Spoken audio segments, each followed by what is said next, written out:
Assalamualaikum warahmatullahi wabarakatuh. Hari ini kita akan belajar berpikir komputasional. Apa itu berpikir komputasional?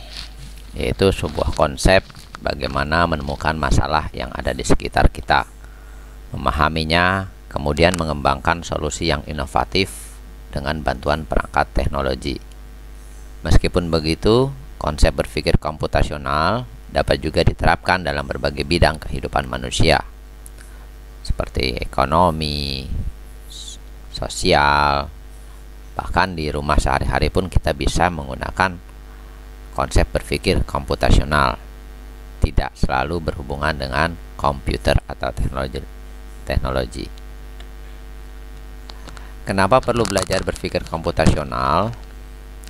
Teknologi terus berkembang dan mengubah cara kita melakukan berbagai hal, termasuk cara kita berkomunikasi dengan orang yang kita cintai, bagaimana kita melakukan penelitian untuk proyek sekolah, dan cara kita mengelola usaha. Dengan belajar berpikir komputasi akan didapat keterampilan penting dan mendasar untuk menjadi pembelajar seumur hidup, yang pada akhirnya nanti akan menyiapkan diri kita sendiri untuk menjadi sukses. Ada 4 teknik pendekatan dalam computational thinking atau berpikir komputasional. Pertama adalah decomposing atau dekomposisi, kemudian pattern recognition atau pola pengenalan pola, abstraction atau abstraksi, dan yang terakhir adalah algorithms atau algoritma. Dekomposisi yaitu suatu teknik untuk memecah atau menguraikan masalah besar dan kompleks menjadi masalah-masalah yang lebih kecil dan lebih sederhana, sehingga mudah dikelola dan dipahami, kemudian dicari solusinya. Kita bisa lihat ada suatu masalah kita temukan, kemudian dari masalah yang besar tadi kita uraikan menjadi beberapa masalah-masalah kecil. Baru kita cari solusi dari masalah kecil-kecil yang tadi, sehingga secara tidak langsung nanti akan menyelesaikan masalah yang besar. Seperti itu. Untuk contoh dekomposisi, kita bisa melihat misalnya kita memiliki sepeda, ketika kita kendarai bunyi tak-tak. Bagaimana ini sepeda ketika kita kendarain kok bunyinya tak-tak? Ayo kita dekomposisi. Pertama kita pecah dulu masalah tadi bunyi tak-taknya itu dari sepeda. Apa? Kita pecah jadi kita uraikan jadi masalah kecil. Satu, apa penyebab dari bunyi tak-tak? Kita harus tahu itu. Kedua, bagian sepeda mana yang bergerak dan menjadi sumber bunyi tak-tak? Kita harus tahu itu juga. Bagaimana cara memeriksa dan menentukan sumber bunyi tak-tak? Kemudian bagaimana cek bahwa perbaikan sudah benar? Selanjutnya adalah mencari solusi dari masalah-masalah yang telah kita dekomposisikan itu. Jadi kita harus cek apa penyebab dari bunyi tak-tak. Kita harus cari tahu dulu. Bagian sepeda mana yang bergerak dan menjadi sumber bunyi tak-tak, kita harus juga cari tahu. Nah, ketika 4 poin ini sudah ketemu, maka itu menjawab permasalahan dari yang atas. Mengapa sepeda kita berbunyi tak-tak ketika dikendarain? Itu contoh dekomposisi. Pengenalan pola, kemampuan melihat persamaan atau perbedaan pola yang terdapat pada masalah-masalah kecil yang telah diuraikan pada proses dekomposisi untuk menggunakan solusi yang efisien. Jadi setelah masalah tadi kita uraikan dari masalah besar, kita bisa melihat pola dari masing-masing masalah kecil tadi. Contoh, saya ingin buat rumah, kemudian saya lihat rumah umumnya ada yang seperti ini. Ada 2 rumah saya umpamakan. Saya bisa melihat polanya. Oh, untuk atap biasanya mereka pakai yang segitiga, maka saya buat segitiga. Oh, untuk dari pintu atau pintu depan memakai pola lingkaran, maka saya memakai lingkaran. Begitu seterusnya. Untuk contoh pengenalan pola agak berbeda. Kita kembalikan ke suatu persoalan matematis. Misalnya ada deret bilangan 2, 6, 10, 14, 18. Jika ditanya bilangan ke 6 berapa, maka kita harus mengenal pola dulu.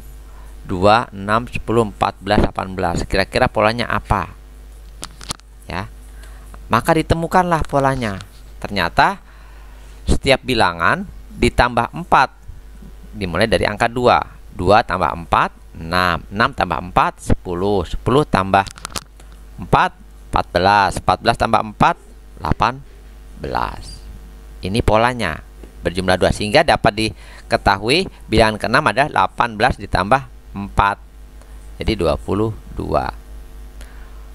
Pola tidak dibatasi dengan perubahan bentuk, tetapi juga dapat berupa perubahan angka, perubahan arah, dan berbagai wujud seperti daun, pohon, perputaran planet, dan lain sebagainya.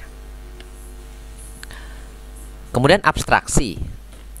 Abstraksi itu adalah suatu teknik untuk menemukan informasi yang penting dan informasi yang tidak penting. Kemudian membuang informasi yang tidak penting sehingga kita dapat fokus pada hal yang akan dilakukan. Jadi abstraksi intinya adalah membuang informasi yang tidak kita butuhkan atau tidak penting. Contoh, tadi di gambar ini ada 6 bulatan, 3 bulatan merah dan 3 bulatan putih. Kalau kita ingin membuat bola bowling, maka dibutuhkan berapa lingkaran? Hanya 3. Berarti yang 3 tadi tidak dibutuhkan, kita buang. Seperti itu. Untuk lebih jelas kita lihat contoh abstraksi.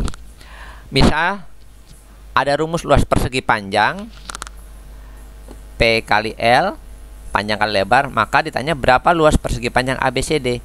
ABCD ini adalah suatu persegi panjang. Diketahui bujur sangkar warna merah dengan ukuran 2 cm, persegi panjang lainnya berwarna oranye dengan ukuran 4 cm. Bagaimana mengabstraksinya?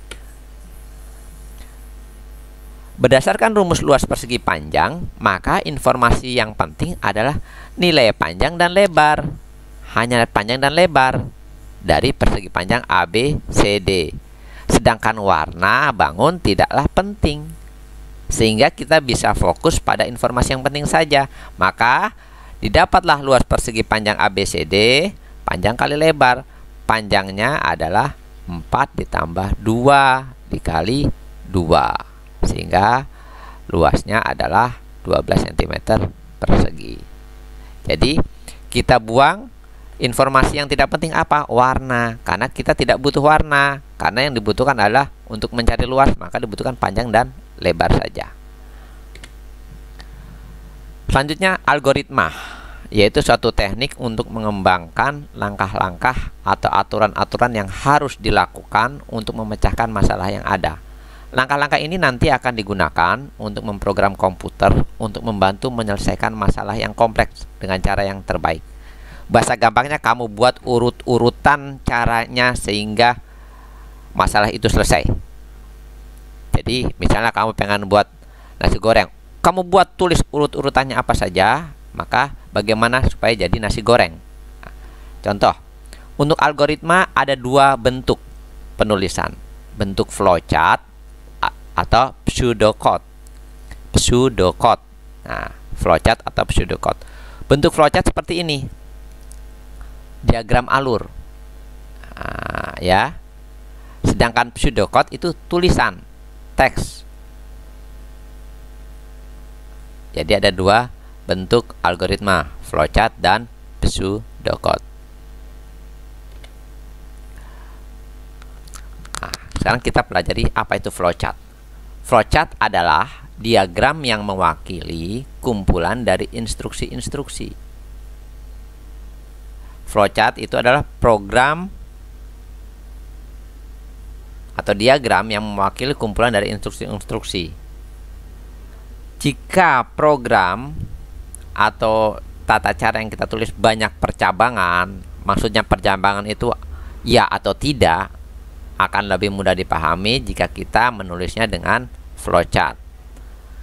Flowchart itu mengalir dari atas ke bawah dan kiri ke kanan. Jadi kita bisa buat flowchart itu dari atas ke bawah atau dari kiri ke kanan. Flowchart terdiri dari beberapa jenis, diantaranya flowchart sistem, flowchart dokumen, flowchart skematik, flowchart program, dan flowchart proses. Yang sedang kita bahas saat ini adalah flowchart program. Ini ada beberapa simbol flowchart.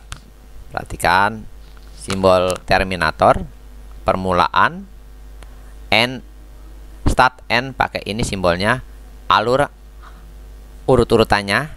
Jadi dari habis ini kemana, ini pakai alur. Preparation, inisialisasi, harga awal, kita jarang memakai. Proses itu adalah suatu perintah, perhitungan atau pengolahan data atau instruksi perintah, kita pakai kotak. Input data seperti jajaran genjang ini atau trapesium ini, ini bentuknya input. Misalnya meminta data, menulis data, itu input. Atau menampilkan tulisan atau apa ke layar, itu namanya output, pakai simbolnya seperti ini. Subprogram kita tidak pakai, ini untuk tingkatan lebih lanjut. Decision, nah ini dia percabangan di sini, perbandingan. Kalau ada pertanyaan, dia masuknya ke decision, simbol seperti ini. Apakah laki atau perempuan, ada di sini. Kalau ya, lari ke sini, tidak, lari ke sini. Oke. On page connector, penghubung dari flowchart 1 dengan flowchart 2. Off page itu kalau berbeda halaman. Misalnya satu lembar pertama flowchart ini, lembar kedua, maka hubungannya pakai ini. Tapi kalau masih dalam satu halaman, pakai yang lingkaran. Tetapi kalau berbeda halaman, pakai yang simbol ini.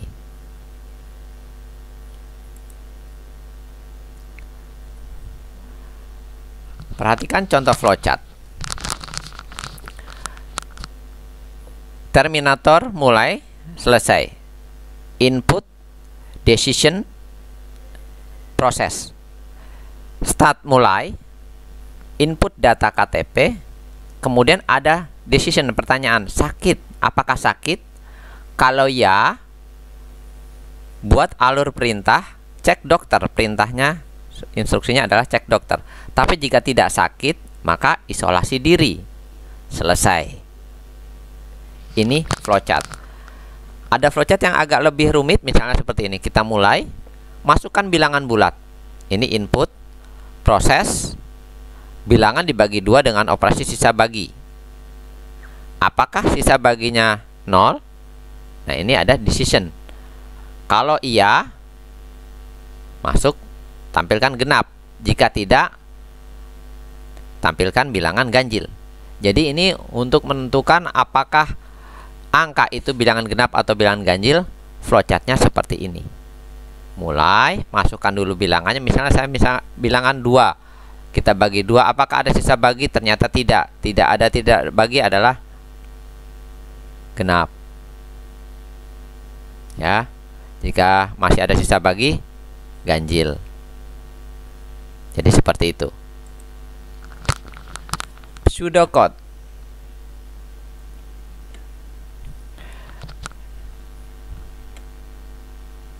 Yaitu komputer tidak memahami instruksi dalam bahasa Inggris. Mereka mengerti kode atau algoritma yang membentuk satu set instruksi dengan sintak yang sangat spesifik.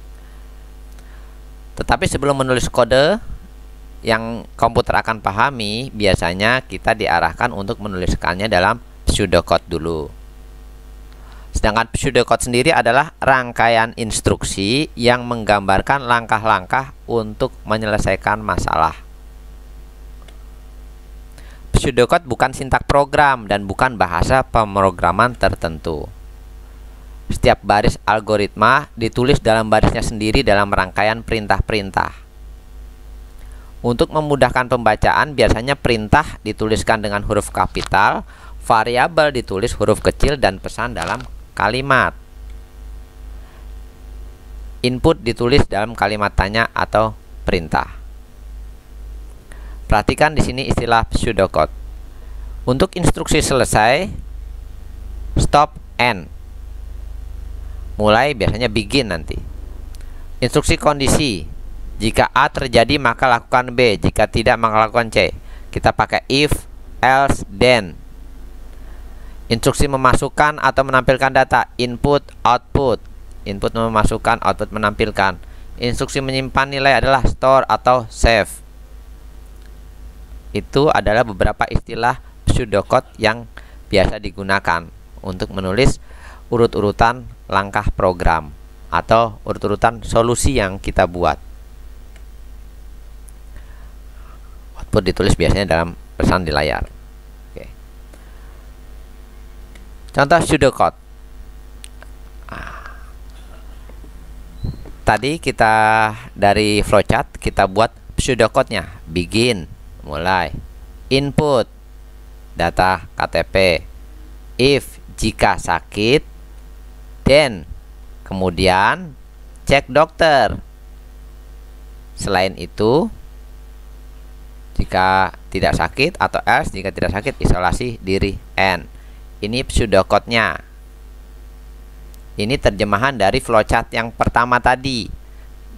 Ada lagi yang bilangan bulat. Begin, input bilangan bulat. Bilangan bulat mode 2. If sisa bagi 0, jika tidak ada sisa, maka tampilkan outputnya genap. Selesai. Selain itu, tampilkan ganjil. Selesai. Ini adalah contoh pseudocode.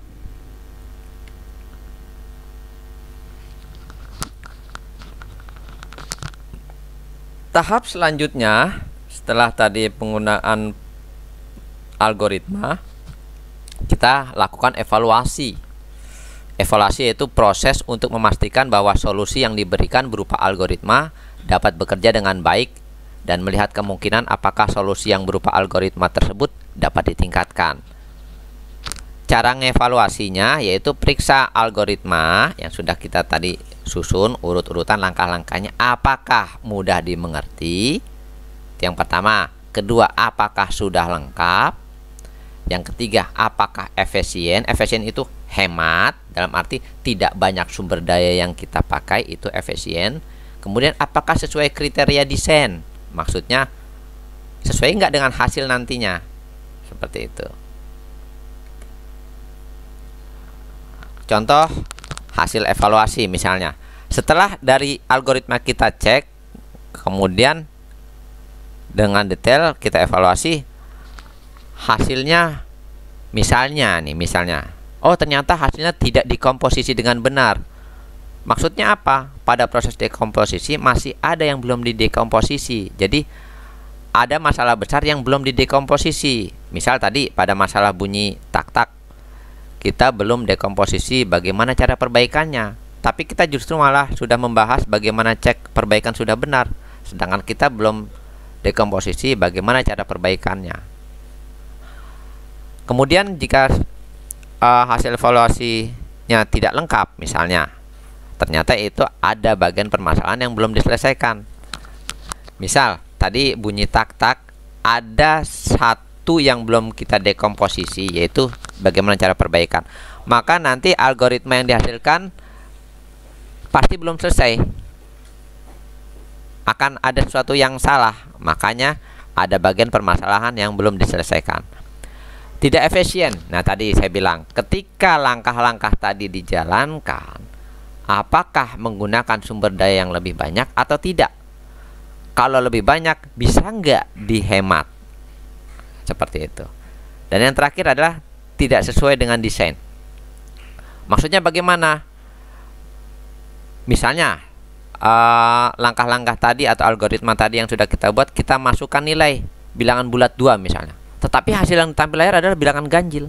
Nah, itu tidak sesuai dengan desain. Kesimpulan terakhir, ingat, pemikiran komputasional melibatkan langkah-langkah berikut: dekomposisi, memecah masalah menjadi beberapa bagian, pengenalan pola, identifikasi kesamaan dari masalah yang sudah kita dekomposisi tadi, polanya yang sama, abstraksi, buang informasi yang tidak penting sehingga kita bisa fokus pada yang penting saja, penulisan algoritma, menulis kode urut-urutan yang jelas, step by step, ya. Gunakan informasi yang mudah dimengerti, mau pakai flowchart atau pseudocode terserah. Kemudian evaluasi. Terakhir evaluasi adalah menemukan bug dalam algoritma atau error atau kesalahan dan memperbaikinya, itu evaluasi. Jadi nanti pas saat sudah dievaluasi ketahuan mana yang salah kita perbaiki. Ketika sudah kita perbaiki maka hasil yang dihasilkan nanti akan menjadi benar dan tanpa error. Terima kasih atas perhatiannya untuk hari ini. Semoga sehat selalu dan semangat. Wabillahi taufiq wal hidayah. Wassalamualaikum warahmatullahi wabarakatuh.